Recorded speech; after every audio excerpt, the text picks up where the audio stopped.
Olá, bem-vindo ao nosso primeiro encontro, a nossa primeira aula de práticas pedagógicas, gestão da sala de aula. Eu sou a professora Maria Elisa e nós vamos trabalhar nessa aula de hoje as questões que envolvem o conteúdo e os fundamentos. Interessantes discussões que vocês viram ao longo dos encontros com os outros professores nesse semestre. Nós vamos tentar retomar alguns conceitos muito importantes que formam a nossa prática, a nossa docência, a nossa realização no chão da sala de aula, com os nossos alunos, sejam das séries iniciais, as séries finais, sejam os nossos alunos de ensino médio ou mesmo os nossos alunos de universidade. Então, a prática pedagógica, a gestão da sala de aula, ela fecha todas as discussões, ou ela vem para deixar com que você pense muito mais nos conteúdos, nos conceitos, nos fundamentos que você aprendeu ao longo desses 6 meses. E pode ter certeza que você vai se aproveitar muito dessa disciplina. Por quê? Porque ela vai permitir que você realize uma prática. Qual prática? A prática futura, a prática dos estágios, a prática onde você vai realizar o seu plano de ensino, o seu plano didático, a partir de uma série de questões muito importantes a serem analisadas. Quando nós falamos em chão da sala de aula, quando nós falamos da aula em si, né, a relação professor e aluno, muitas vezes a gente acha que essa prática é muito fácil, é muito tranquila. É só o professor fechar a porta da sua sala de aula, se comunicar com seus alunos, passar ali a sua mensagem, os seus conhecimentos, que ele já deu conta e realizou ali aquilo que tanto nós objetivamos, que é o ensino e aprendizagem. Não é bem assim. Você tem que ter clareza que para desenvolver uma boa prática, um bom planejamento, um planejamento didático, é preciso entender todos os planejamentos que estão envolvidos nessa prática. Por isso, o nosso encontro de hoje é um encontro que vai realizar exatamente esses conhecimentos na questão que apresenta toda uma realização ou os imbricamentos que envolvem a sala de aula. No quadro, você pode observar que a nossa grande reflexão, ou o nosso grande objetivo da aula, é discutir o trabalho docente enquanto gestão da sala de aula, ou seja, enquanto o gestor da sala de aula.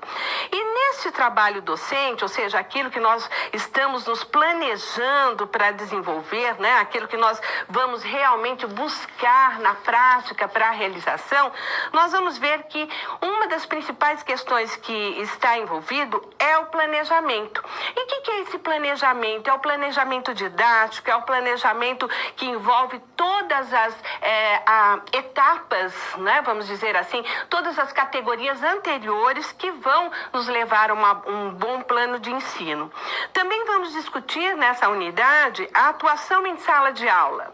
Essa atuação em sala de aula é uma atuação que nós vamos sempre discutindo as questões que nos permitem observar o professor, o aluno, de como nós vamos ministrar os nossos conhecimentos para que esses nossos alunos cheguem aos saberes e aos fazeres que nós tanto buscamos e procuramos. Vamos falar também hoje da avaliação dos resultados e o replanejamento. Então vejam, essa unidade é uma unidade muito rica, porque nós estamos falando da nossa prática, e falar da sala de aula é falar na docência, é falar sobre a docência. E para falar sobre a docência é preciso ter com clareza o que representa tudo isso, como o sistema, os conteúdos, como o sistema maior, vamos dizer assim, como a sociedade influencia nas nossas práticas, como nós desenvolvemos os nossos projetos políticos pedagógicos, de que maneira todas essas relações vão refletir um bom relacionamento, uma boa prática, né? Um bom plano de ação e de decisão do professor para levar os seus alunos, a partir da curiosidade, a partir de muito envolvimento, ao ensino ou à aprendizagem. Tudo bem? Então, pensando nesse sentido, no quadro ainda, você pode observar que A sala de aula é um espaço. E quando a gente fala em espaço, gente, nós estamos falando, não é qualquer espaço, nós estamos falando do espaço efetivo do ensino e aprendizagem. E aqui é muito importante nós pararmos para pensar sobre o que significa, né, efetivamente essa sala de aula.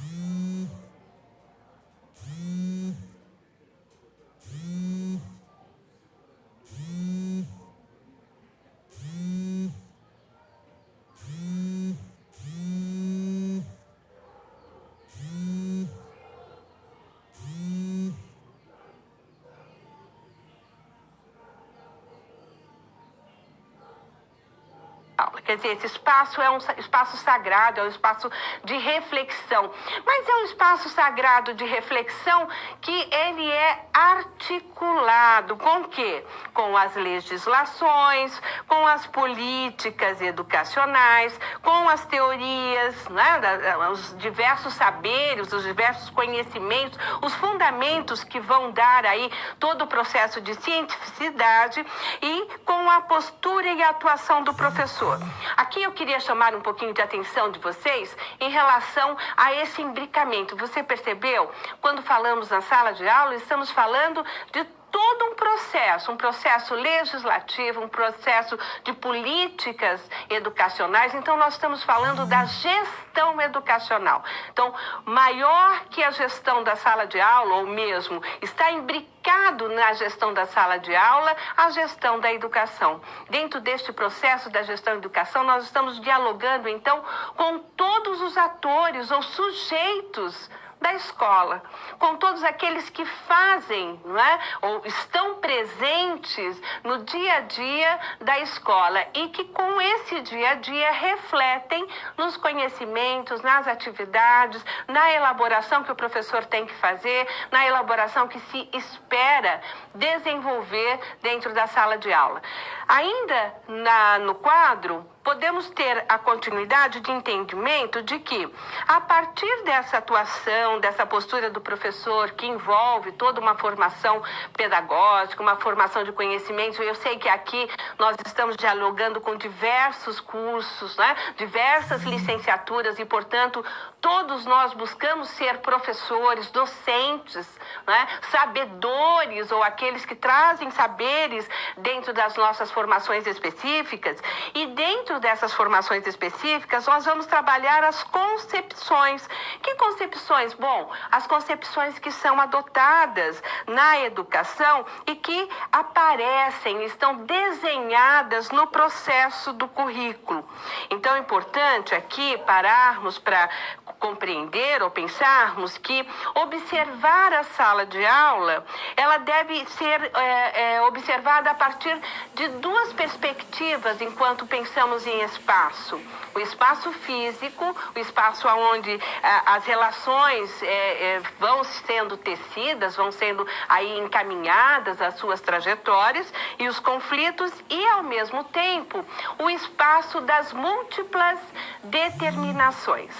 Dentro deste quadro, então, quando pensamos esse espaço, né? O espaço, podemos começar pelo espaço físico, as carteiras, o quadro de giz, onde os professores se colocam, os alunos, onde tem todo um processo de envolvimento entre as interações aluno-aluno, aluno-professor, professor-aluno, não é? Então, dentro deste quadro ainda temos todas as outras diferenciações ou as múltiplas diversidades, as pluralidades, não é mesmo? Onde os alunos ali passam a se expressar a partir de suas vivências, a partir de suas histórias, a partir de todos os conhecimentos que eles já carregam. É aquilo que nós chamamos do exterior da sala de aula, né? São os saberes culturais que esses alunos já trazem para o processo da sala de aula, para o processo de aprendizagem.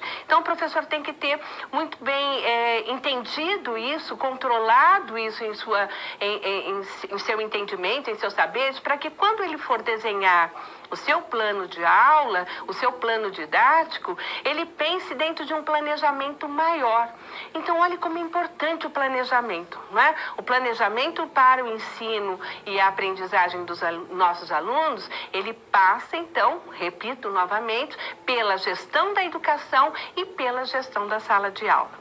No quadro, você pode observar que a sala de aula não pode ser vista, portanto, apenas como um espaço, né, físico, onde o lugar de ensinar e aprender, mas ela vai muito mais além, né, ou ela vai muito além disso. Por isso que nós temos aí os vídeos, você viu na sua web aula, tenho certeza que você já entrou lá, deu uma olhada no vídeo, nas situações, problemas que nós apresentamos, os vários textos que informam, né, a nossa concepção, os autores que vão trazendo aí os conteúdos para pensarmos, e a nossa aula parte de uma situação-problema, ou seja, a partir de um processo de problematização que você até já observou, com certeza, na sua web aula, nós vamos trazer aí, vamos trazer os grandes problemas, né, para pensarmos, refletirmos juntos sobre a sala de aula. Então, a nossa situação-problema, você deve estar lembrado, né, é que a professora Selene é uma professora do ensino fundamental que vai trabalhar das séries iniciais, perdão, falei do fundamental, né? Uma professora das séries iniciais, Selene, e ela vai trabalhar aí as questões geométricas, né? E a partir dessas questões ela vai trazer para os alunos, né? Vai trazer aí um processo de conhecimento.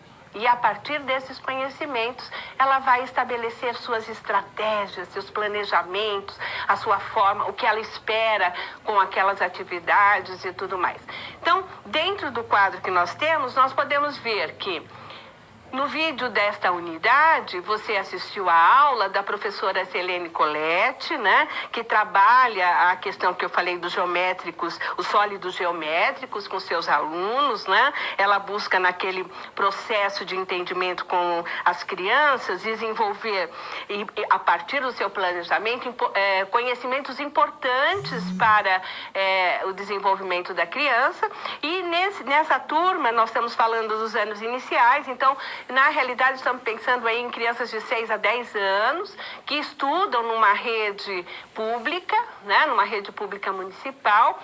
E a partir deste vídeo, eu te convido, ou eu faço o desafio para que você observe a aula da professora, observe, mas com muita atenção, faça as suas anotações, e a partir dessas anotações, eu gostaria que você começasse a planejar uma continuidade, né? A continuidade da aula. Ou seja, para gestarmos a sala de aula, é preciso pensarmos no seu prolongamento. Né? Ou seja, né, nós precisamos pensar nas orientações que nós vamos sugerir aos nossos alunos para que eles realmente façam atividades ou se planejem para terem conhecimentos aí fortalecidos.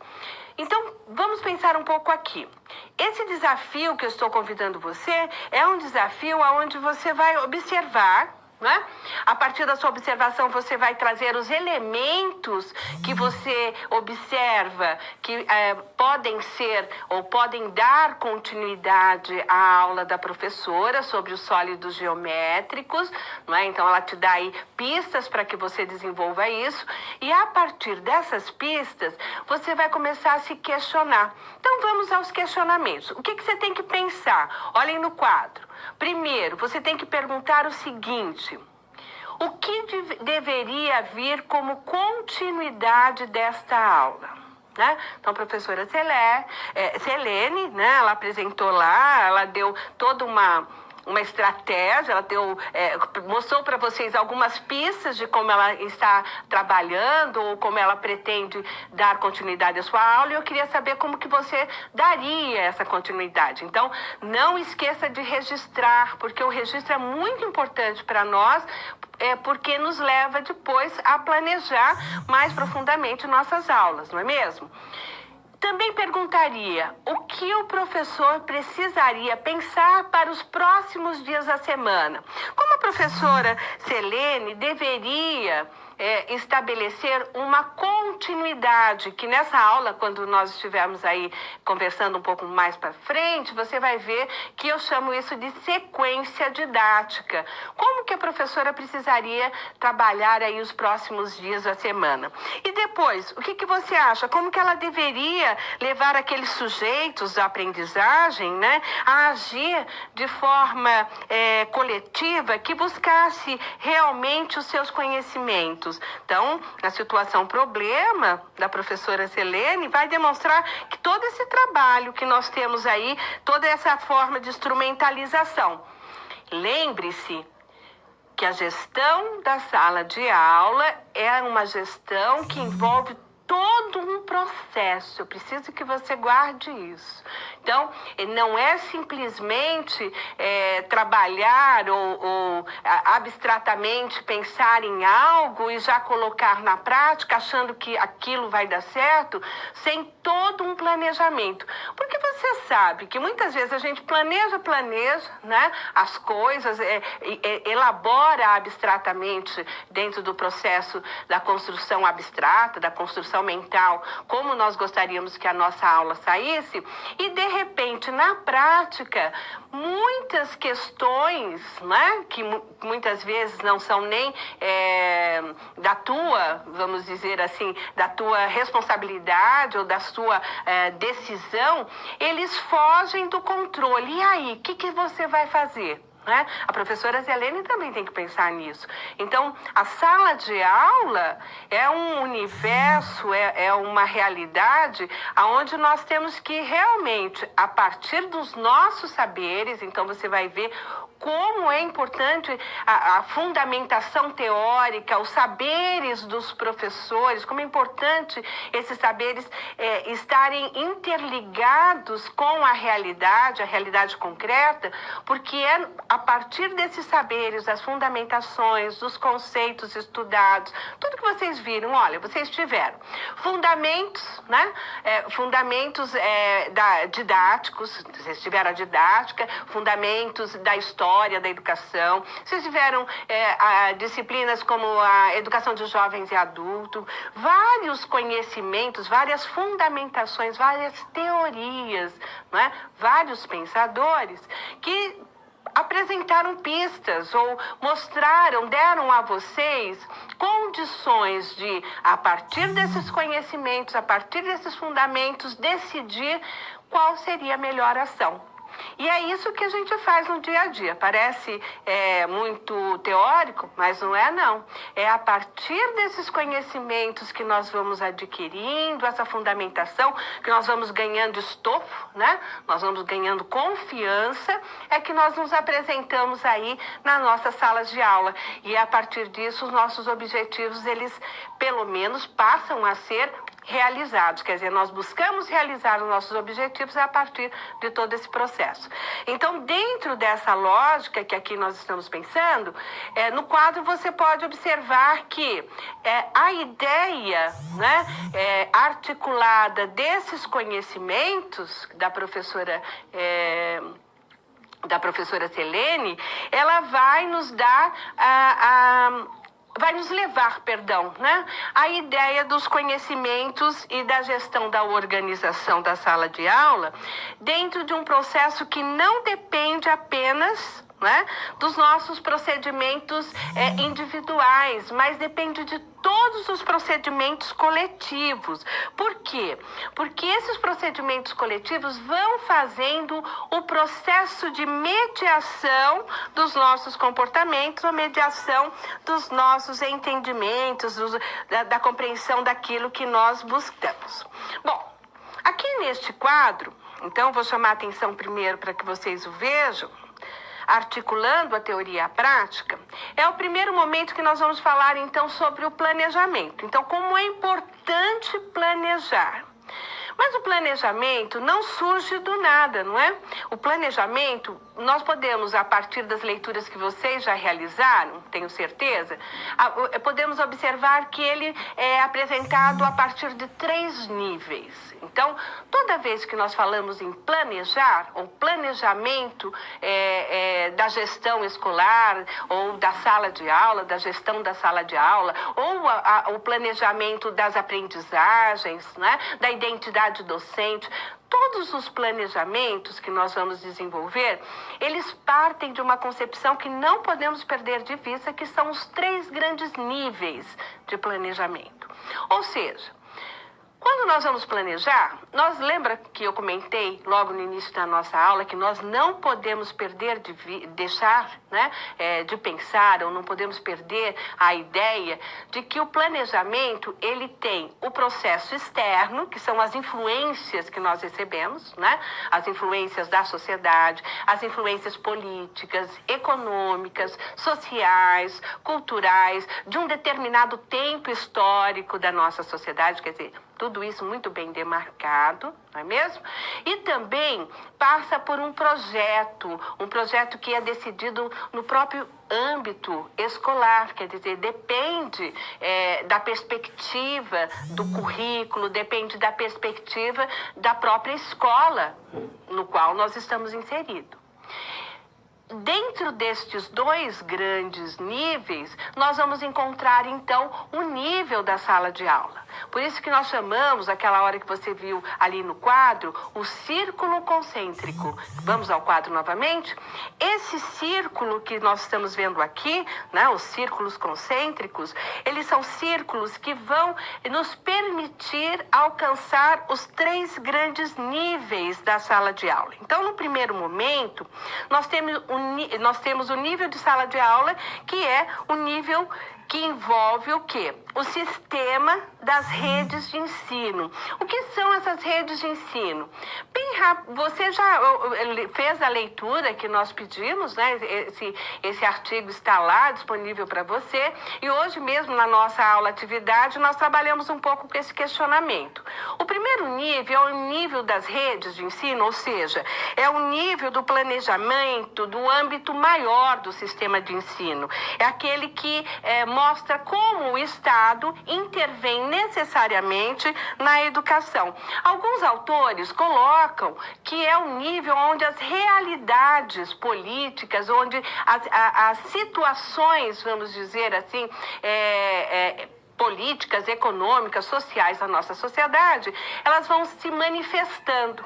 Então, é o local do poder, né? O Estado determina. Por isso, essas políticas que vão sendo desenhadas na gestão do primeiro nível, elas vão acompanhar ou vão dar cor, não é? Para os outros níveis, que são os níveis do PPP e da sala de aula. Voltando no quadro, nós vamos ver que o nível do sistema de ensino, então, é esse onde as estratégias da educação, elas passam a ser criadas pelo governo, garantidas por ele, né? E elas têm um forte impacto no currículo, né? Ela faz um forte impacto no currículo. Por quê? É a partir do currículo, o Michel Apel, o Giraud, o próprio Paulo Freire, né, demonstrava, é a partir do currículo que nós vamos ver aí todo esse processo sendo desenhado. Bom, o nível da unidade escolar, que é o PPP, é o Projeto Político Pedagógico. Volta aqui comigo.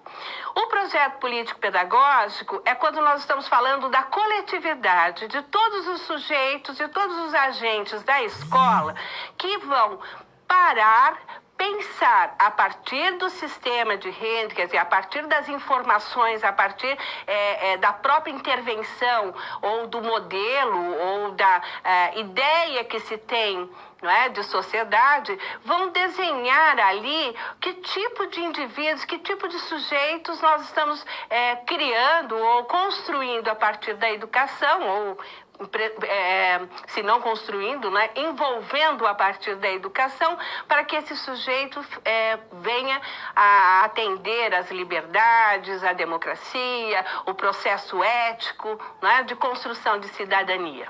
Então, é o projeto político-pedagógico, é o projeto onde toda a coletividade age. No quadro, esse momento, então, do nível da unidade escolar, que é o PPP, ele nos permite observar diagnósticos, programas e tudo mais. E também o nível da sala de aula, aqui a gente vai falar um pouco mais rápido, depois nós vamos debulhar todos eles, tá? O nível da sala de aula é esse nível, então, que nós chamamos, que é a prática, né? É o momento realmente aonde o professor, o aluno, vão exercitar o processo de articulação do conhecimento, dos saberes, né? Voltando aqui, dos saberes e dos fazeres. Então, a primeira grande questão que nós temos que trabalhar na aula de hoje é isso. Para iniciarmos o nosso plano de aula, né, o plano didático, o nosso planejamento, é preciso que nós saibamos que existem fundamentos e conceitos. E os fundamentos e conceitos que nós precisamos ter na ponta da língua são esses, primeiro momento, esses 3 níveis.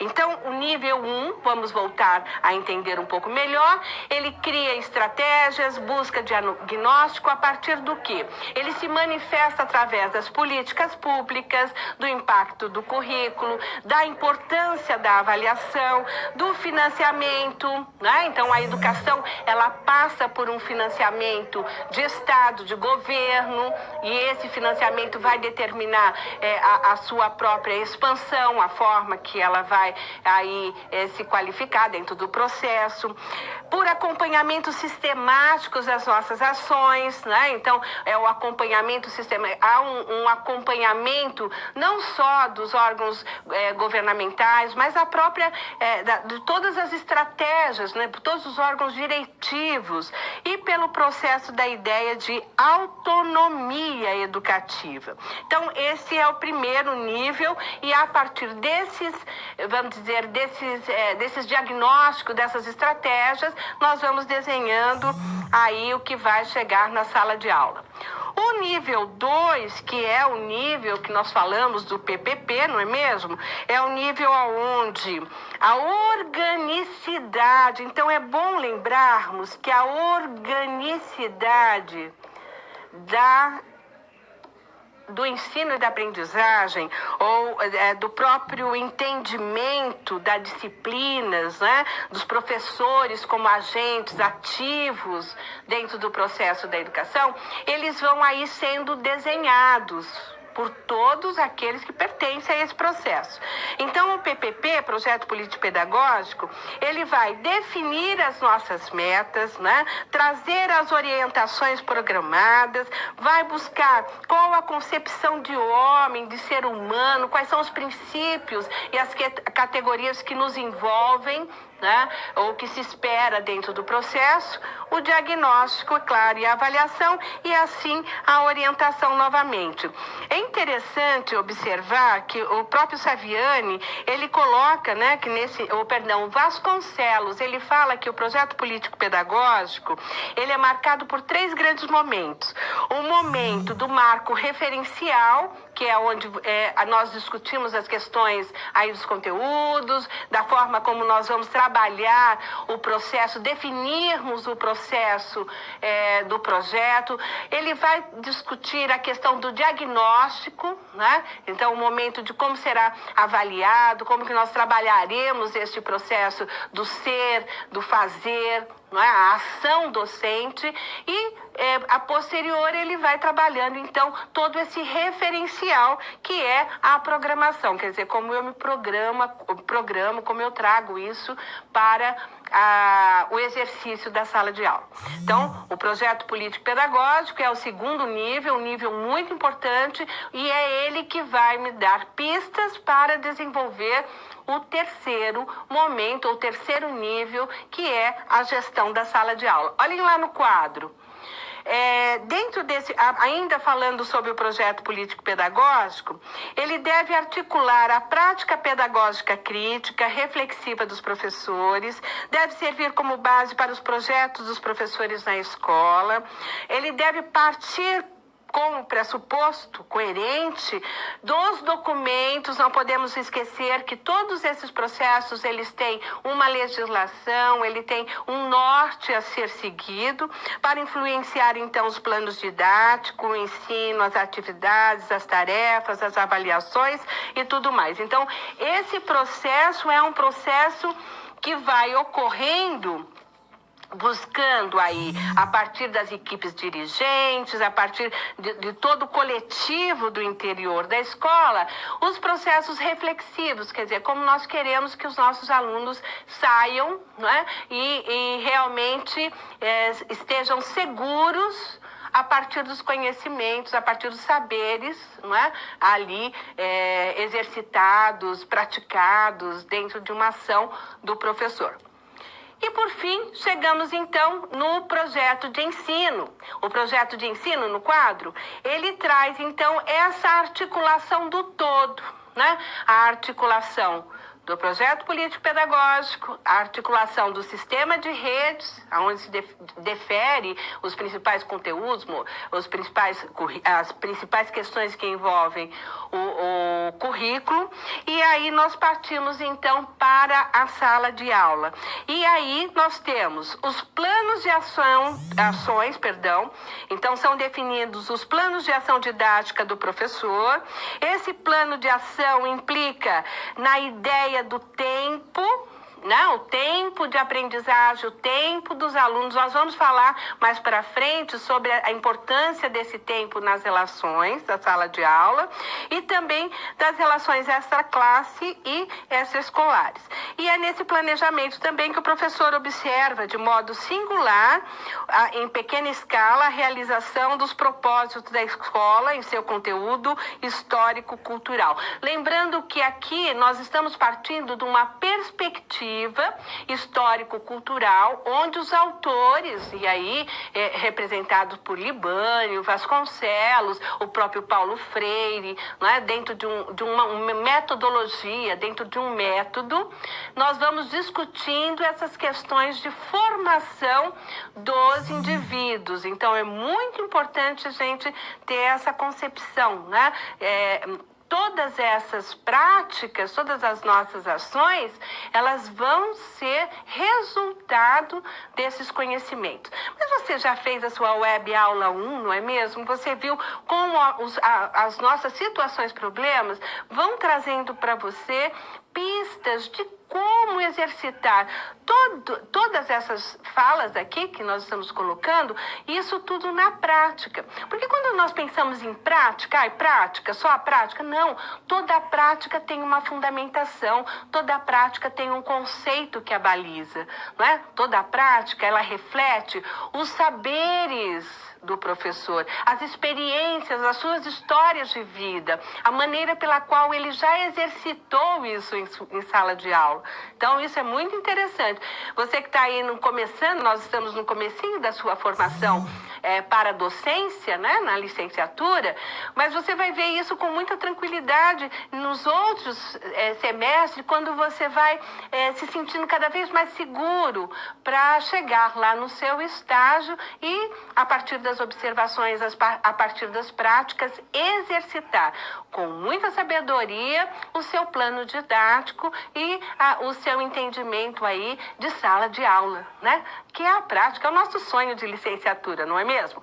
Bom, dentro deste quadro, se nós pudermos observar, eu vou chamar a fala de um dos artigos que você já leu, né? O artigo do Souza, vamos ao quadro. Souza et al., quer dizer, Souza e outros autores, quando vão discutir o planejamento didático, eles dão algumas pistas. Eles falam, olha, o professor, para desenvolver um bom plano didático, ele precisa ter algumas considerações, ele precisa ter em mente algumas considerações. E quais são elas? Primeiro, Ele precisa definir os objetivos da aprendizagem. Gente, sem a definição dos objetivos da aprendizagem e para a aquisição dos conhecimentos, é muito impossível, né, vamos dizer assim, o seu aluno conseguir alcançar, né, as suas práticas. Então, por exemplo, se nós dessemos aqui um tempinho e pensássemos, quando você se recorda da sua sala de aula, então pensa comigo agora, quando você se recorda da sua sala de aula, você lembra o seu professor, ele apresentando quais eram os objetivos daquela aula, daquela unidade, daquele momento em que se faz aquilo que nós chamamos o momento sagrado da reflexão, que é a sala de aula? Você lembra ele colocando claramente esses objetivos? O porquê estudar determinados conhecimentos, determinados conteúdos, né? Até hoje eu sei, eu sempre há muito tempo venho dando aula, não só para séries fundamentais, o ensino médio e para a universidade, e sempre vejo meus alunos muitas vezes falar, mas professora, por que trabalhar esse conteúdo? Né?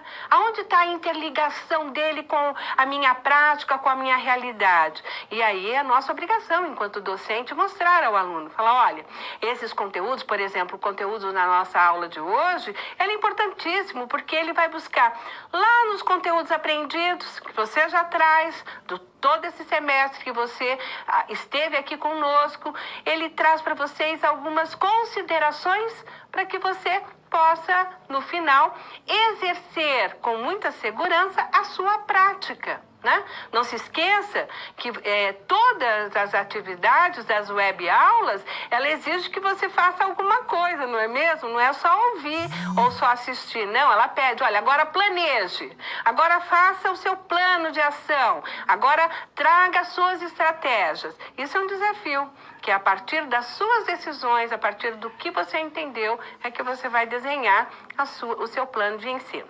Então, muito bem. Também lá no quadro fala o seguinte, preveja conteúdos úteis.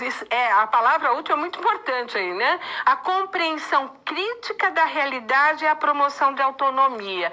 Como nós vamos definir os conteúdos úteis? Bom, nós sempre estamos aí ligados, né, às legislações, ao próprio currículo, que muitas vezes determinada a partir de muitos diálogos dos educadores, né, de toda uma representação que existe na política, na gestão da educação, e o currículo, vamos dizer assim, ele vai nos dar o mínimo, não é? Ou o máximo de conhecimentos exigidos para aquelas determinadas séries, para aquelas determinadas etapas de ensino que nós vamos desenvolvendo. Por isso é importante você fazer essa ligação. E quando fala assim, determinar o que são os conhecimentos úteis, é observar como fazer isso na prática, né? Quer dizer, observe os seus alunos, o comportamento dos seus alunos. Isso nós vamos ver mais na segunda aula. Mas observe como eles se comportam, as suas próprias pluralidades. E a partir daí, como que você pode chegar com as exemplificações ou chegar mais próximo da realidade dele, os conhecimentos que deverão ser trabalhados. Ainda no quadro, você vai ver que é importante a seleção dos procedimentos metodológicos. Isso nós tivemos a experiência com a professora Silene, né? Na situação problema 1. Você observou que primeiro ela trabalha num grande círculo com os alunos, sentada no chão, conversando, eles tocando nos materiais, eles observando qual a característica de cada um daqueles sólidos geométricos. Aí, no segundo momento, a professora Silene já passa a desenvolver com esses alunos em pequenos grupos outra atividade, né? Ela começa a trazer em pequenos grupos aí uma atividade diferenciada daquela que ela fez no primeiro momento. Aí ela faz uma apresentação. Então, o procedimento metodológico a ser considerado, ele é muito importante, porque ele traz nessa articulação, não é? A própria expectativa daquilo que nós chamamos do que é preciso ensinar. Então, o que é preciso ensinar? E estabelecendo também os critérios e procedimentos da avaliação. Quando nós falamos em avaliação, é muito importante, você também tem aqui que nós vamos entrar um pouquinho mais profundo daqui a pouco no processo de avaliação, mas a avaliação no planejamento da sua ação, ela tem que proceder de acordo com aquilo que você estabeleceu como modelo. Então, quando nós falamos assim, olha, nós estamos seguindo um modelo, né, histórico, cultural, um modelo onde a educação passa por um processo de totalidade, onde a educação tem categorias a serem repensadas, reelaboradas, onde o saber fazer, o saber aprender é muito importante. E na hora desses procedimentos, eu agir de outra maneira na avaliação, né? Aí eu cobrar do aluno apenas uma decoreba ou uma questão de raciocínio e não observando toda a sua singularidade, toda a sua subjetividade, como foi um processo ali pensado, por exemplo, na hora que eu criei meu objetivo, a minha metodologia, né? Então, isso é muito, temos que ter muito cuidado, porque se nós seguirmos a ideia de um método, isso é o que mais acontece nas escolas. Muitas vezes o professor escreve lá que ele está seguindo um método, né? Um método de formação, uma formação cultural, histórica, dentro de uma ideia até da própria dialética, né? Como os autores colocam, Libânio, o próprio Gasparini, mas na prática fazemos diferente. Então isso tem que tomar muito cuidado. No quadro ainda, estabeleça critérios e procedimentos de avaliação, considerando a necessidade de intervenções, de alterações no planejamento. Quem disse que nós não podemos alterar nosso planejamento? Nosso planejamento, ele segue a ideia e a necessidade dos nossos alunos. Então, se os nossos alunos têm uma necessidade, você percebeu no caminho da sua relação com ele no ensino-aprendizagem, é importante que você repense esse planejamento, não é mesmo? E aí, então, chegamos naquilo que nós chamamos de plano de ação didática. O plano de ação didática, então, ele fez todo esse processo de articulação. Ele articulou-se com a realidade histórica dos nossos alunos, dentro do processo avaliativo, né, que ele entende como uma importância muito grande. Ele foi pensado dentro assegurando a transmissão dos conhecimentos dentro do processo de espaço para a produção. Então, esse plano ele já foi todo articulado com o aluno dentro da sua própria da sua própria história. Ele proporciona a compreensão sobre os desdobramentos do planejamento, né? E ele pauta-se nas demandas próprias do universo sociocultural dos alunos e suas necessidades. Então, aqui é importante nós termos como uma síntese ou uma pista de compreensão de que todo o plano de ação, ele é um resultado das nossas relações, das nossas formas de compreensões, das nossas vivências, né? Históricas, culturais, das nossas vivências econômicas, das nossas vivências sociais. E a partir dessas vivências, nós vamos construindo o método de conhecimento, o método da relação ou daquilo que nós entendemos do que é ensinar e aprender.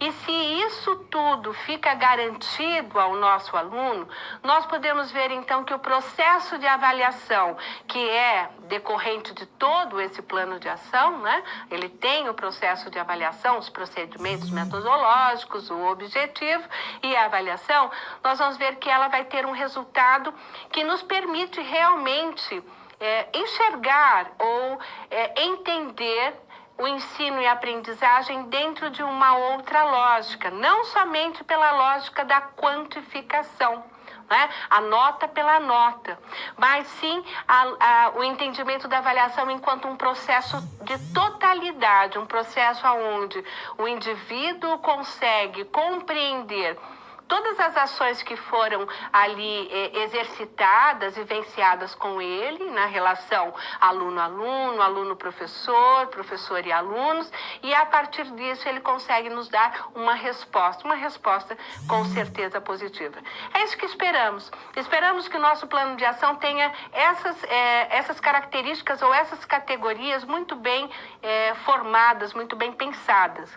Por isso a avaliação, olhem lá no quadro, o processo de avaliação, ele é importante exatamente para discutir, né, para trazer, vamos dizer, mais um elemento a favor do ensino. Gente, a favor.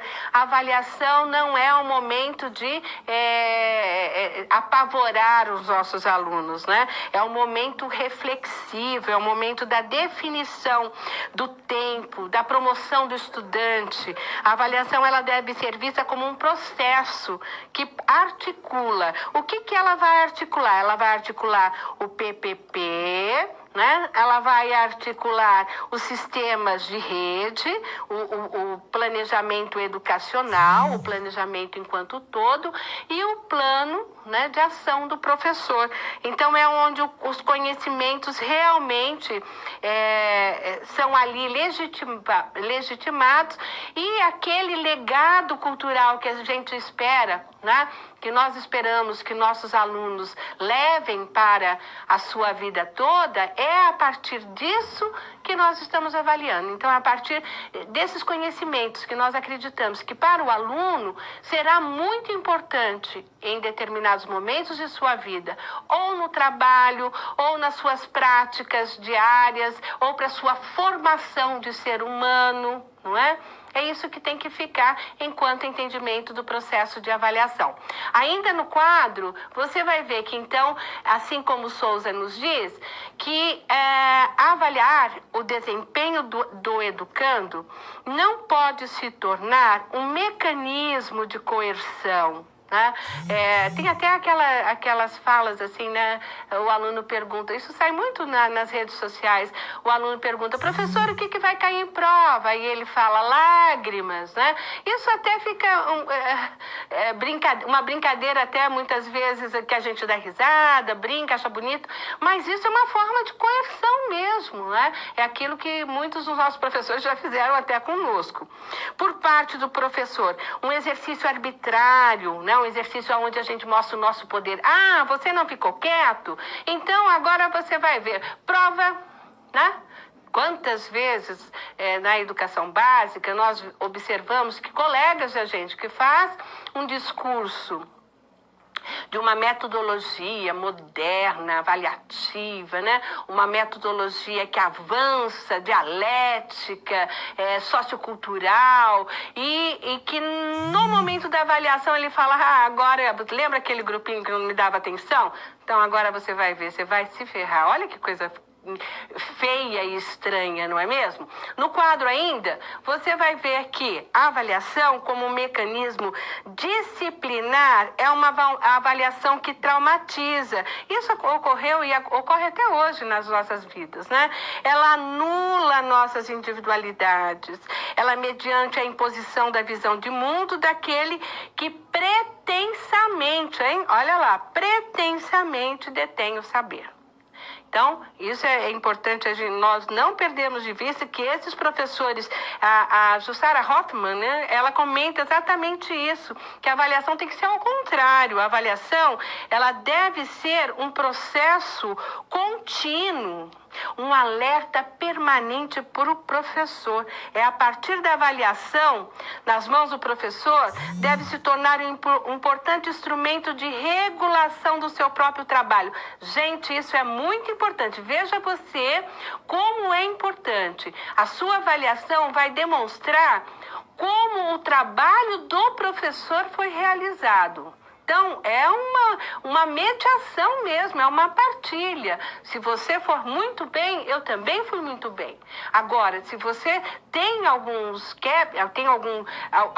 coisas que você não conseguiu aprender, então é importante que eu volte, reavalie, por isso que nós falamos replanejamento, quer dizer, a gente reavalia nossos conteúdos, as nossas aulas, aonde ficou o déficit, como trabalhar isso. No quadro ainda, é importante então você observar que na medida que a avaliação permite a conhecer se houve a apropriação significativa do conhecimento, e isso por parte dos alunos, ela nos mostra a sua relevância metodológica, porque é aí que o professor mostrou-se capaz de evidenciar que as metodologias, as estratégias, o modo com que ele se envolveu com o aluno, o modo em que ele trouxe os alunos à aprendizagem, eles foram realmente em todo o percurso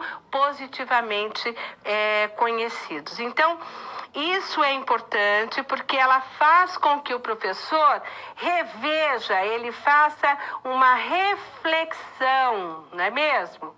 Uma reflexão da sua ação. O professor não pode aí se sentir como o dono do saber, mas sim ele vai refletir a sua ação. E quando nós pensamos o processo da avaliação, nós também temos que pensar uma outra questão que é tão importante quanto, que nós falamos lá no comecinho do nosso encontro, que é a questão do tempo e do espaço. Para os nossos alunos, o espaço de aprendizagem é um espaço onde nós vimos já que tem algumas características. A característica física e a característica cultural, social que ele carrega nas suas múltiplas determinações, quer dizer, nos seus múltiplos conhecimentos que ele carrega para a sala de aula, seus saberes. E essa avaliação dentro desse tempo, ou não só a avaliação, mas a sala de aula dentro desse tempo e desse espaço, é que vai dar o formato do conhecimento dos nossos alunos. Então, vamos comigo ao quadro que você vai ver. Naquele documento que vocês leram sobre o Conselho Escolar, né? Sobre as atividades que vão aí sendo desenhadas dentro da relação do conhecimento do planejamento didático, vocês vão ver que o tempo e o espaço, eles são determinantes para a formação do nosso estudante. São categorias muito importantes no planejamento didático. Porque é preciso que o professor considere o todo, né? Ele considere a permanência dos estudantes na sala de aula, que ele considere o espaço onde está sendo colocado essa sala de aula, quer dizer, o espaço onde está sendo desenhada essa categoria, né, do tempo e do planejamento. O tempo como permanência, é a permanência escolar do estudante, quer dizer, é o tempo da aprendizagem intelectual, sociocultural, afetiva. O tempo pedagógico é aquele tempo que nós sempre falamos, né? É um forte aliado do professor e do aluno, porque permite o quê? Novas atividades, é um tempo distendido. Por isso, o tempo dentro do processo de aprendizagem, ele está relacionado com vários mundos. Por isso que vamos ver aqui. Considerando que a vida escolar, em um determinado tempo e em um determinado espaço, o tempo escolar, pode ser compreendido como um período de vivências pedagógicas dos alunos no ambiente da escola, bem como pode ser denominado como um tempo pedagógico de atividades significativas para a vida toda. Nós sabemos que os nossos alunos, muitas vezes, eles têm uma convivência com nós ou com a escola, né, com o mundo da escola, com o contexto da escola, um tempo muito maior, muitas vezes, que com os seus próprios pais, ou com a sua família, ou com os amiguinhos da rua, do clube e tudo mais. E esse tempo, quando estamos com os nossos alunos, tem que ser um tempo significativo. É um tempo de prazer. Vocês viram em algumas leituras que fizemos, algumas pesquisas que foram realizadas no interior das salas de aula, no interior da escola, onde os professores muitas vezes faziam uma pergunta para o aluno, assim, só para saber o que ele entendia, né? Como ele via a escola, qual era o momento melhor, qual era o melhor momento que ele vivia dentro da escola. E muitos deles diziam, o intervalo ou a saída, né? Momentos que realmente não os levavam, não os refletiam em sala de aula. E isso é preocupante, porque se a sala de aula não é acolhedora, né? E a sala de aula não é a sala de aula enquanto instrumento, tá? Se o professor, no processo de mediação com seus alunos no interior da sala de aula, ele não é acolhedor, ele não é um professor mediador dos conhecimentos, que busca, a partir do seu plano de ação, a partir das didáticas que estão disponíveis a ele, né, dos processos pedagógicos, das escolas pedagógicas que esse professor tem em mãos para decidir como ele vai fazer o seu plano de ação, se ele não consegue criar esse ambiente de prazer, esse ambiente de curiosidade, de participação, esse professor está deixando a desejar, ele tá falhando em algum momento no processo e no seu plano de ensino.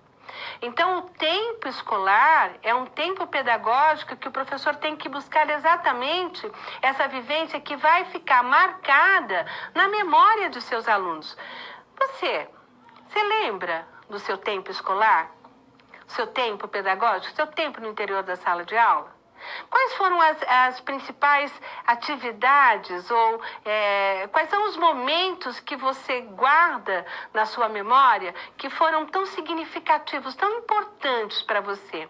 E que quando muitas vezes as crianças, vocês sabem disso, né? As crianças brincam na sala de aula, muitas vezes imitando os professores. Eu lembro que na minha formação pedagógica, na minha formação até chegar aqui, né, neste caminho de docência, eu lembro que eu olhava para os professores da educação básica, os professores da minha universidade, e muitas vezes eu queria, se não imitá-los, mas chegar muito próximo, né, daquilo que eles representavam, porque era significativo, o olhar, o gesto, a maneira que eles sentavam conosco na roda, nas reflexões.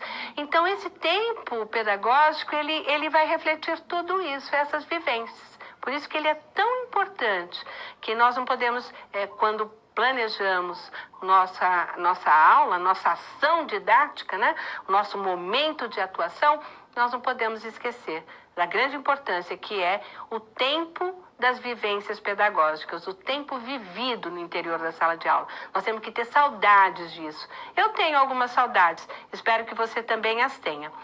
Ainda, pensando no tempo, vamos voltar no quadro, nós podemos ver que a palavra atividades significativas para a vida toda, nada mais quer dizer do que exatamente isso, a pluralidade de momentos, né, de contextos vivenciados, né, e como eles foram capazes de influenciar as nossas vidas, influenciar a nossa realidade, influenciar a maneira pela qual nós convivemos até hoje no espaço escolar.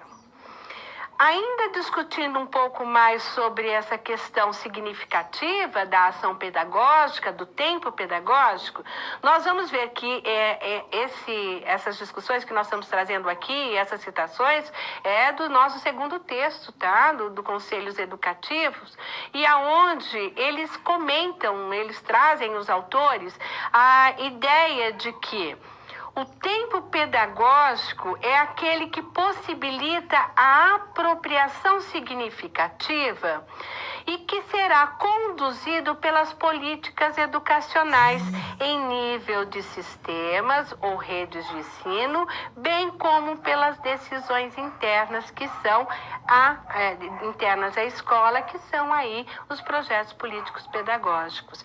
Então, quando nós falamos no tempo, esse tempo pedagógico, dentro do processo de avaliação, dentro do processo do plano de ação didático, dentro do processo que envolve todas aquelas estruturas, e aí nós poderíamos voltar lembrando lá no comecinho, né, os 3 níveis, e aqui nesse slide está mostrando muito bem, os 3 níveis que nós precisamos alcançar para desenvolvermos o planejamento da sala de aula, quer dizer, o interior da nossa prática, da nossa docência, eles vão estar articulados, eles vão estar implicando no outro, quer dizer, um correspondendo às expectativas do outro.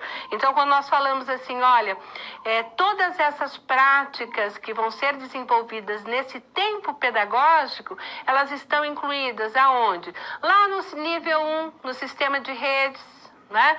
Onde as políticas foram decididas, políticas públicas da educação, a gestão educacional enquanto um todo, a partir das políticas de educação na formação de seres humanos, o currículo, legalizado pelas leis de diretrizes e bases, né? A lei 93/94 de 96, e aí essa lei, juntamente com a nossa Constituição, que fala sobre a questão de uma educação para todos, de qualidade, uma educação que leve os indivíduos a uma formação integral. Também vai estar vinculado aos projetos políticos pedagógicos do interior da escola, ou seja, das unidades escolares, né? Da escola que se pretende enquanto um coletivo de sujeitos. Ali nós vamos ter os dirigentes, né? As pessoas que trabalham dentro da escola, nas suas diferentes funções, servindo o processo da gestão escolar de modo geral, o docente, a comunidade, a família. Então, todos esse conjunto de indivíduos, esse conjunto de sistemas, né, ou de níveis, eles vão então nos permitir chegar e entender o plano ou ação didática. Chegamos então a uma possibilidade. Então, a partir de todo esse conhecimento aí, nós revisamos um pouco os fundamentos, os conceitos, um pouco não, nós revisamos os conceitos, revisamos os fundamentos, e aí chegamos a uma coisa que nós precisamos resolver.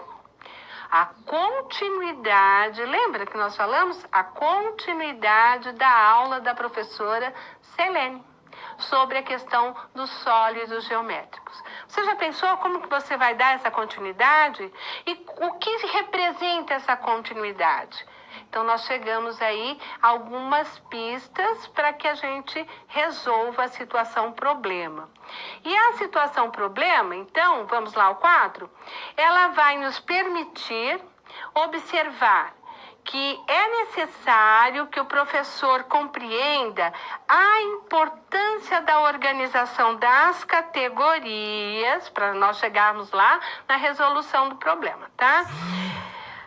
A organização das categorias tempo e espaço na escola para o processo de ensino e de aprendizagem, bem como reconheça e saiba lidar com simultaneidade as complexidades do tempo de hoje. É claro que nós estamos falando aqui, acho que é bom a gente ressaltar, né? Estamos falando de tipos de alunos. Hoje nós falamos de alunos informados, informados pelas redes, né, de comunicação. Nós temos aí alunos que são a todo momento bombardeados de informações. Essas informações precisam ser organizadas. A cultura que ele traz para o interior da sala de aula, ou os saberes, vamos dizer assim, os conhecimentos que aí foram repassados de geração para geração no interior das suas próprias realidades de condição de classe, condição de gênero, condições que ele vivenciou, elas vão estar ali, né, significativamente no interior da sala de aula para serem trabalhadas ou para trabalharmos a partir delas, né? Então, não só trabalharmos a partir do conhecimento já determinado, mas a partir delas trazermos novos conhecimentos. Então, isso tudo permite que a gente tente aí verificar como trazer desse tempo e espaço na escola, como que nós podemos trazer os significados para os nossos alunos. Tá bom? Tudo bem até aí, pessoal? Você está conseguindo acompanhar? Você está conseguindo perceber o quanto é importante? Eu gostaria muito que você participasse, porque, olha, já colocamos no fórum hoje as nossas questões, que envolvem exatamente muito das questões aqui que estão sendo trabalhadas e outras que nós vamos ver na segunda aula, na terceira. Nós temos 4 encontros, né? Hoje é o primeiro. Então, hoje nós estamos nos dedicando ao quê? Ao planejamento, a importância desse planejamento dentro do programa ou dentro do processo da construção do plano de ação didático do professor e dentro de uma ideia de sequência didática, porque a sequência didática nós estamos cobrando de você, né? Você é que vai nos trazer aí quais são as continuidades de procedimentos que nós podemos utilizar na aula da professora Selene.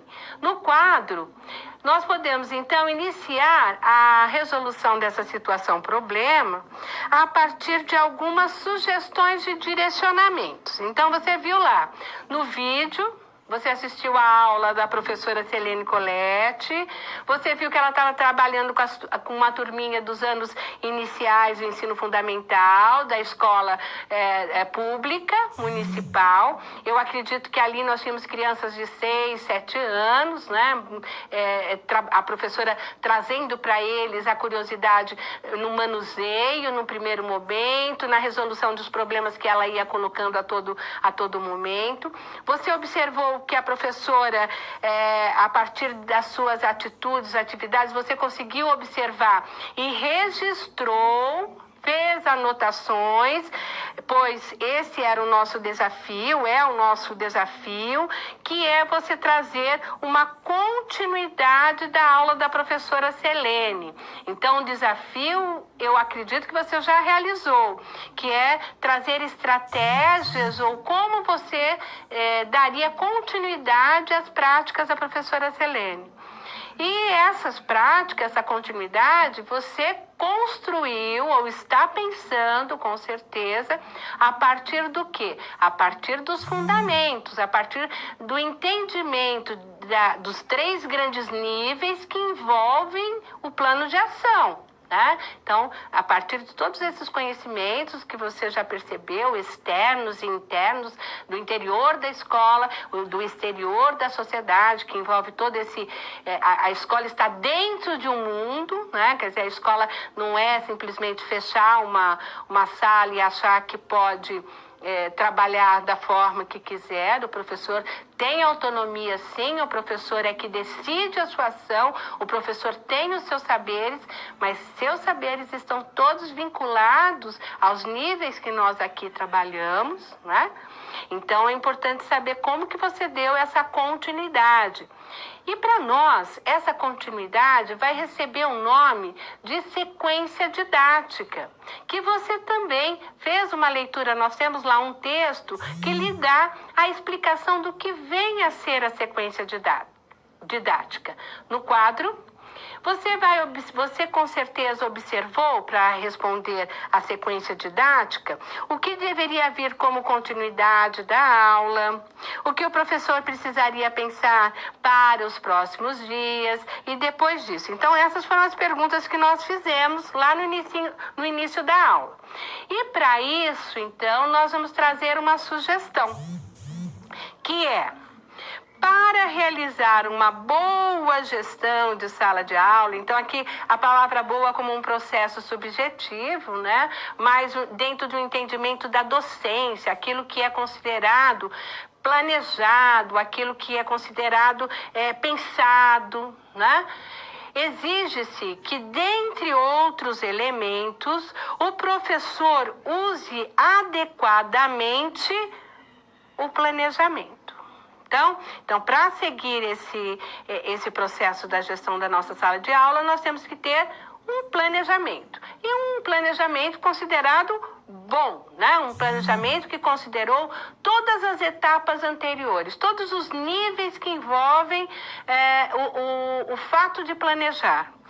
E também a gestão do tempo escolar. Então, planejamento é dentro daquele processo. Você lembra que nós já falamos, né? Um processo de eu vou ver bem meus objetivos, vou ver a sequência dos objetivos dentro do processo das fundamentações, dentro dos conceitos. Aí, dentro deste processo dos conceitos, das fundamentações, eu vou buscar um procedimento metodológico, algumas estratégias metodológicas para envolver os alunos, para exercitar esses alunos, para que eles tenham uma vivência.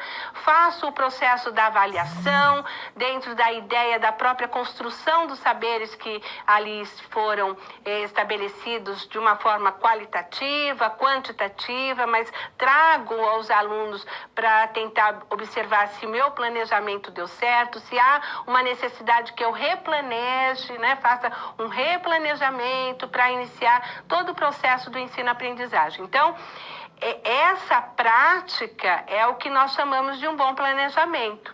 No quadro, esse bom planejamento, então, ele envolve todas as atividades que ocorrem no espaço.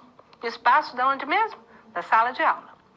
E levando em consideração essas questões e outras que nós abordamos aqui até agora, nós vamos então entender que a sequência didática, que é esse exercício que nós estamos pedindo para você, né, para você tentar desenvolver, ele é visto como uma possível elaboração de respostas àquelas perguntas elencadas, quer dizer, como dar continuidade à aula, de que maneira eu posso trabalhar melhor os próximos dias e depois desses dias, como é que eu posso estabelecer com o meu aluno aí todo um conhecimento. Então, dentro deste quadro, nós podemos chegar à seguinte observação, que a sequência didática, olha que interessante, gente, a sequência didática nada mais é do que este processo de organização.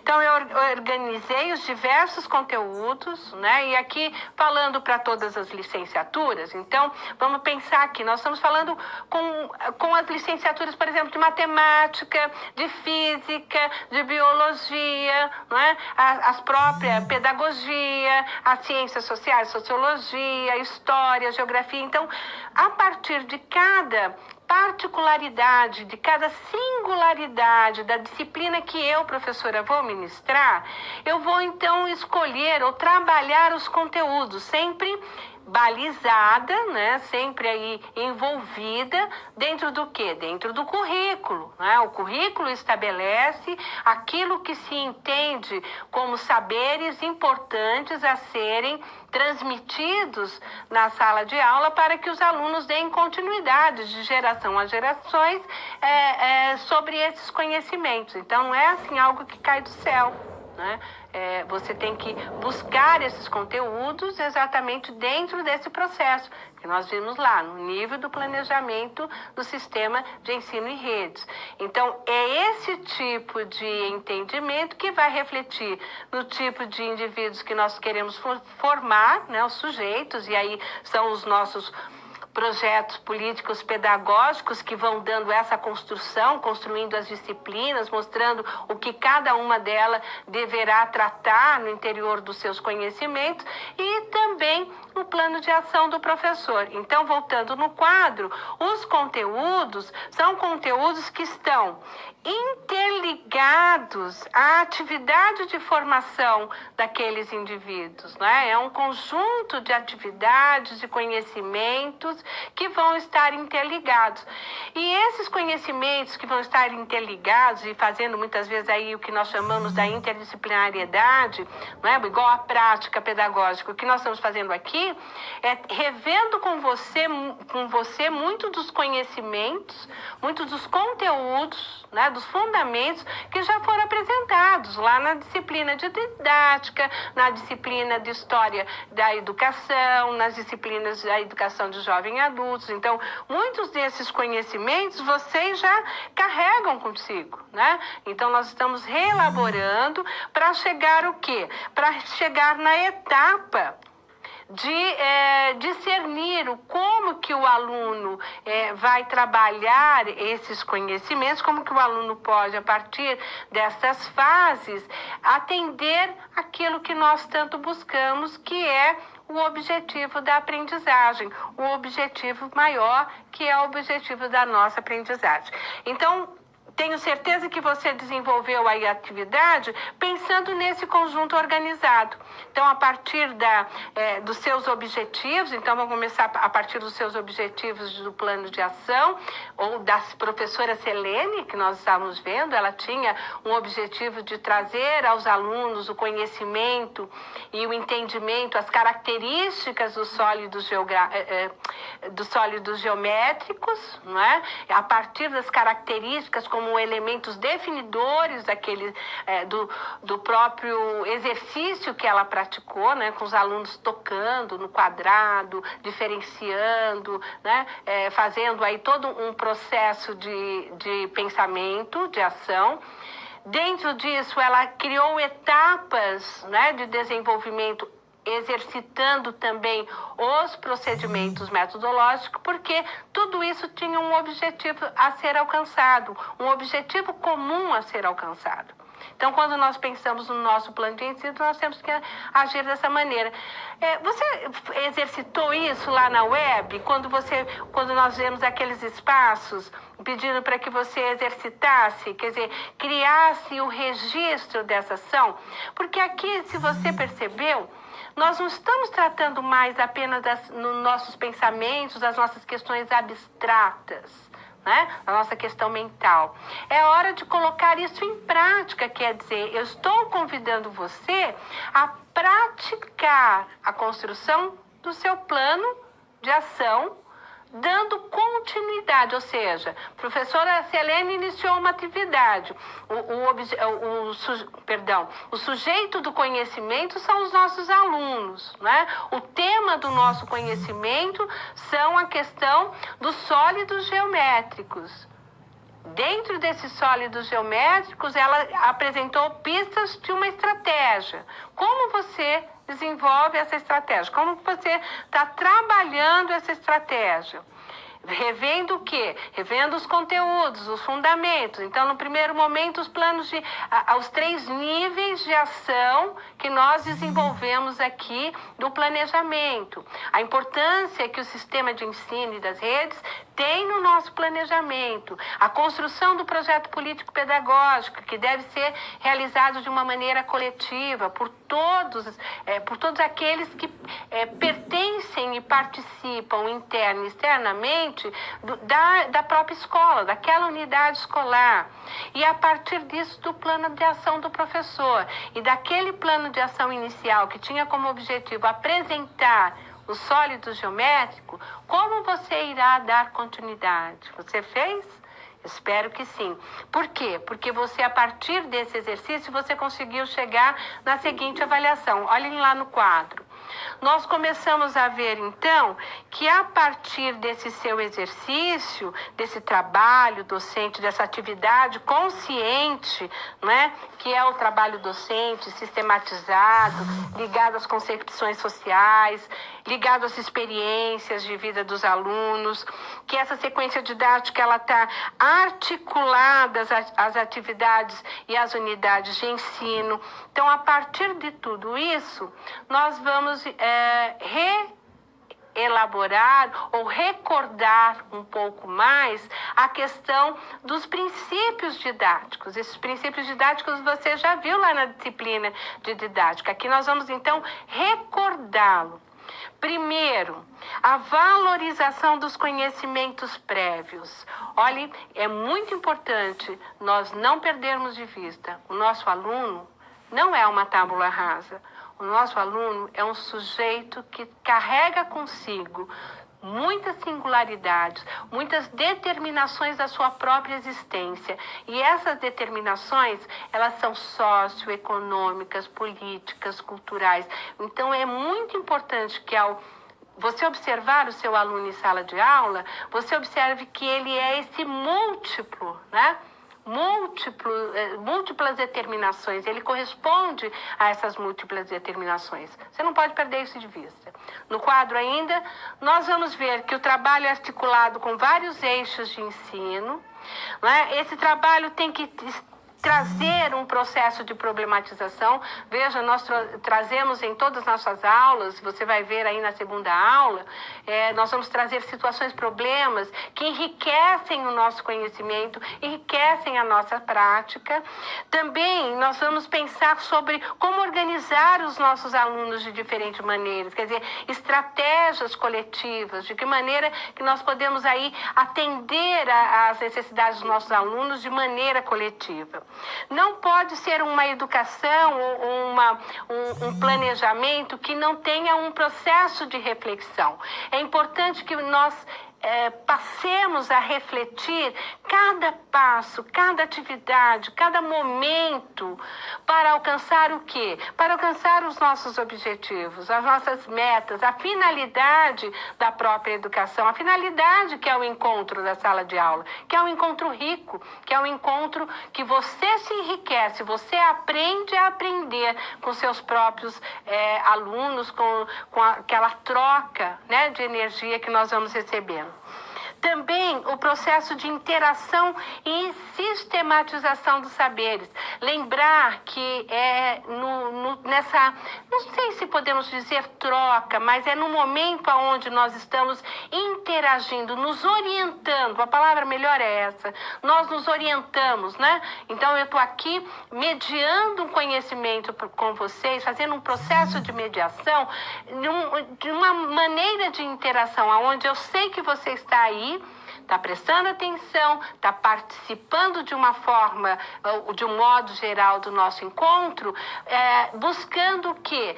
Trazer de volta os conhecimentos já vivenciados, exercitados. Quer dizer, esse processo ele é muito rico. E ele enriquece a vida humana. Voltamos ao quadro. O aluno é o centro, ou seja, o sujeito permanente da aprendizagem. Ele tem as atividades desafiadoras, ele participa conscientemente das ações e ele traz, então, dentro desse processo todo, finalizando a nossa aula, um conhecer de diferentes níveis, as etapas de planejamento, a valorização do projeto didático, a sequência didática e, por fim, importante que você, aluno, leve em consideração que o planejamento do professor é composto de duas ações. A cognitiva, que é aquela do pensar, e a nossa ação sistematizada, que é isso que eu convido vocês a ter um bom trabalho. E aqui eu quero, então, me despedir de você e até o próximo encontro, a nossa segunda aula. Um grande abraço.